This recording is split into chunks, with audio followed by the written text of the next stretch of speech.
This video is of Hindi grammar, that is Hindi व्याकरण। हमने पहला संज्ञा, दूसरा सर्वनाम, ये सब पढ़ लिया है। अब हम तीसरे चैप्टर पे आ रहे हैं, दैट इज़ विशेषण। ठीक है, विशेषण in English it is known as adjective. ठीक है, the word which describes the noun. यानी यहाँ जो हम शब्द इस्तेमाल कर रहे हैं विशेषण, वो विशेषण का अर्थ क्या है, उसकी परिभाषा क्या है। विशेषण की परिभाषा है संज्ञा या सर्वनाम की विशेषता बताने वाला शब्द। किसी भी वाक्य में वो शब्द जो उस वाक्य की संज्ञा या सर्वनाम की विशेषता बताता है उसे हम विशेषण कहते हैं। जैसे कि वो लड़का बहुत सुंदर है यानी सुंदर हुआ, या फिर वह बहुत तेज़ दौड़ता है।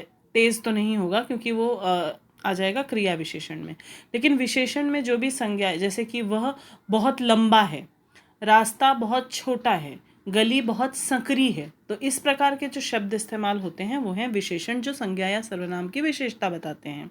अब हम उसके भेद या प्रकार के बारे में पढ़ेंगे।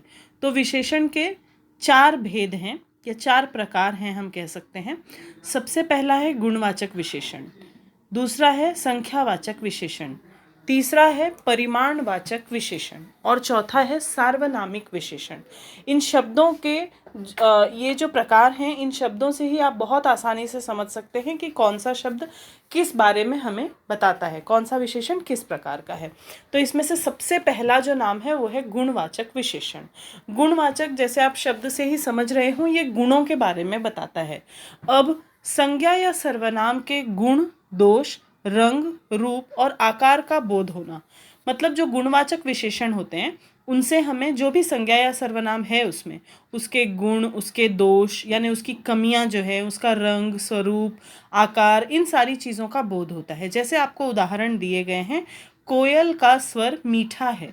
मीठा, मीठा है, क्या मीठा है? स्वर। यानी यहाँ पे स्वर जो है वो संज्ञा है, और वो स्वर कैसा है, उस स्वर के बारे में बताने वाला शब्द जो है वो है मीठा। मीठा यानी वो स्वर के गुण के बारे में बताता है, तो इसलिए मीठा शब्द क्या हुआ? गुणवाचक विशेषण। या फिर वहाँ लंबी कतार लगी है, कतार है, देखिए कतार जो है वो क्या हुआ? संज्ञा हुई। तो संज्ञा जो है वो कतार, कतार कैसी है? कतार लंबी है, यानी वो कतार के आकार के बारे में बता रहा है। यानी ऐसे शब्द जो संज्ञा या सर्वनाम की विशेषता के बारे में बताते हैं, खासकर उनके गुण, दोष, रंग, रूप और आकार के बारे में बताते हैं, उन्हें हम गुणवाचक विशेषण कहते हैं। जो अगला प्रकार है वो है संख्यावाचक विशेषण। संख्यावाचक भी आप शब्द से ही समझ सकते हैं, वो संख्या के बारे में बोध कराता है। यानी संज्ञा या सर्वनाम की संख्या का बोध होना, जिन शब्दों से हमें संज्ञा या सर्वनाम की संख्या का बोध होता है उसे हम संख्यावाचक विशेषण कहते हैं। परंतु संख्यावाचक विशेषण के 2 विभिन्न प्रकार हैं। ठीक है, एक है निश्चित संख्यावाचक और दूसरा है अनिश्चित संख्यावाचक। यानी आप शब्द से फिर से समझ सकते हैं, जहाँ पे विशेषण में निश्चित संख्या बताई गई हो वो हुई संख्यावाचक निश्चित संख्यावाचक विशेषण। आप देख सकते हैं मैंने उसके लिए कुछ शब्द लिखे हैं, जैसे 2, 3, आधा, ढाई, इस प्रकार के शब्द जहाँ पे निश्चित बताया जाता है कि संख्या कितनी है। जैसे उदाहरण में आपको पहला उदाहरण दिया गया है, यहाँ 4 लोग हैं, तो लोग क्या हुई? संज्ञा है। कौन से प्रकार की संज्ञा है? हमने संज्ञा में पढ़ रखा था समूहवाचक संज्ञा। तो लोग जो है वो हुई संज्ञा, संज्ञा है, लोग हैं, लोग कितने हैं उसकी संख्या बताइए, तो संख्या हुई 4। यानी जब 4 एक निश्चित अंक बता दिया गया है, निश्चित संख्या बता दी गई है, तो हम कह सकते हैं कि यह निश्चित संख्यावाचक विशेषण है। दूसरा जो संख्यावाचक विशेषण का प्रकार है वो है अनिश्चित संख्यावाचक विशेषण।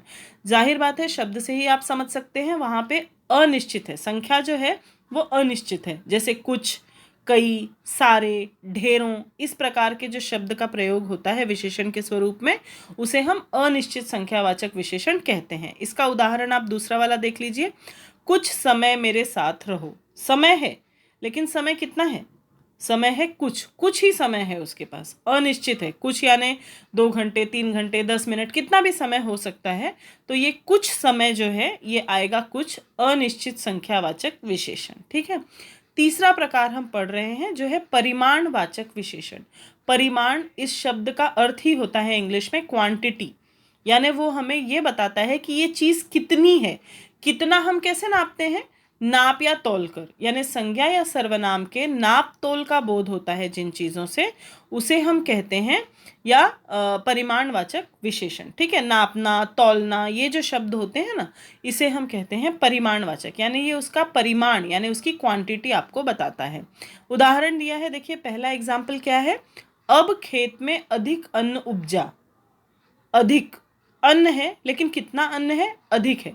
देखिए ये उन चीज़ों को होता है जिन्हें हम गिन नहीं सकते, जैसे अन्न जो है वो अनकाउंटेबल नाउन है, यानी जिसे हम गिन नहीं सकते, इस प्रकार की संज्ञा है वो।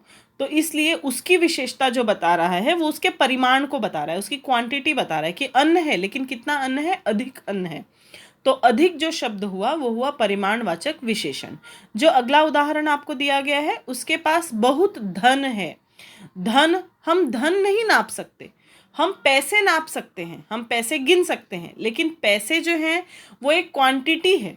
ठीक है, तो धन जो है वो अपरंपार है। धन जो है, ट्रेजर जिसे हम कह सकते हैं या मनी जिसे हम कह सकते हैं, इट इज़ अनकाउंटेबल नाउन।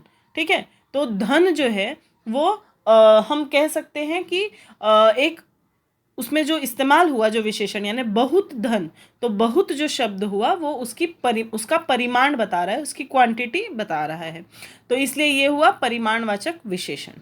अगला आप देखिए, अंतिम प्रकार है ये उसका सार्वनामिक विशेषण।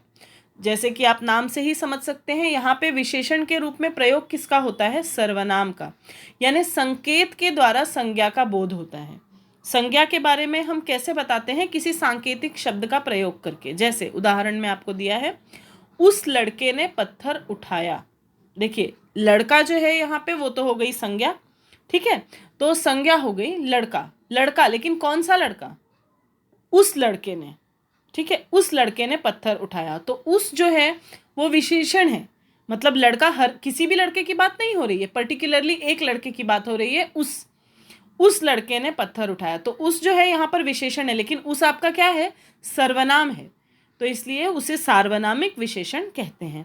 अगला जो उदाहरण दिया है, ये लोग अब जा रहे हैं, तो लोग जो है वो क्या हुआ, संज्ञा हुई। ठीक है, तो लोग हैं, कौन से लोग हैं, ये लोग, कुछ खास लोगों के बारे में बताया जा रहा है कि ये लोग अब जा रहे हैं, यानी लोगों की विशेषता बताई जा रही है कि कौन से लोग, ये लोग, लेकिन ये क्या है, सर्वनाम है, इसलिए इसे हम कहते हैं सार्वनामिक विशेषण। तो इस प्रकार आप देखेंगे कि हम लोगों ने विशेषण के परिभाषा पढ़ी, विशेषण के 4 प्रकार हम लोगों ने पढ़े, जिसमें से कि पहला प्रकार आपका क्या था, गुणवाचक विशेषण, जिसमें गुणों के बारे में बताया जाता है। दूसरा था संख्यावाचक विशेषण, जिसमें संज्ञा या सर्वनाम की संख्या बताई जाती है, जिसके 2 और प्रकार थे, निश्चित संख्यावाचक और अनिश्चित संख्यावाचक। तीसरा जो प्रकार था उसमें परिमाण के बारे में बताया गया, तो वो परिमाणवाचक विशेषण था। और ये अंतिम प्रकार जो है वो है सार्वनामिक विशेषण, जहाँ पे सर्वनाम का प्रयोग विशेषण के रूप में किया जाता है। तो इस प्रकार आप लोगों की ये जो हिंदी ग्रामर की जो क्लास है, हिंदी व्याकरण की, लेसन नंबर 3 था ये हमारा विशेषण, वो समाप्त होता है। Thank you.